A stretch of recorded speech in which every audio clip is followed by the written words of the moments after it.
Donald Henry Gaskins was born in 1933 in South Carolina.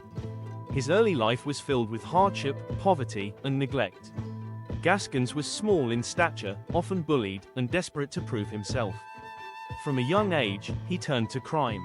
By his teenage years, he was already known for theft and violence. His behavior only grew more dangerous with time.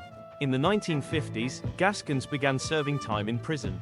Behind bars, he developed a reputation for being ruthless and unpredictable. After his release, he returned to South Carolina and continued his violent lifestyle. He became known as Pee-wee because of his short height. But despite his size, his actions made him one of the most feared criminals in the South. During the 1960s and 70s, a series of disturbing cases began to surface. Victims disappeared from rural areas and highways. Many were young hitchhikers or people who crossed paths with Gaskins.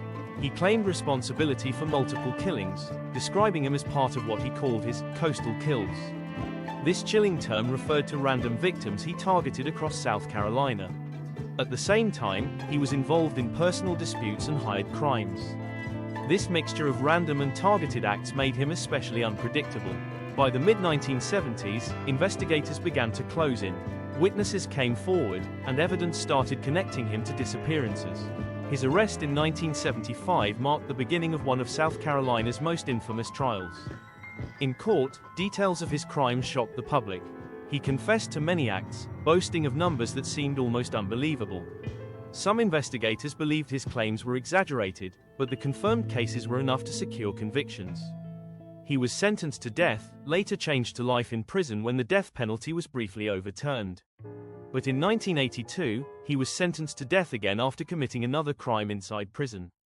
On September 6, 1991, Donald Henry Gaskins was executed by electric chair. His final moments ended one of the darkest chapters in South Carolina's history. Today, Gaskins is remembered as one of the most notorious criminals in the American South. His story continues to be studied as an example of how early abuse, neglect, and violent environments can shape a path toward infamy. His name remains etched in true crime history, a reminder of how one man's life of violence cast fear over an entire region.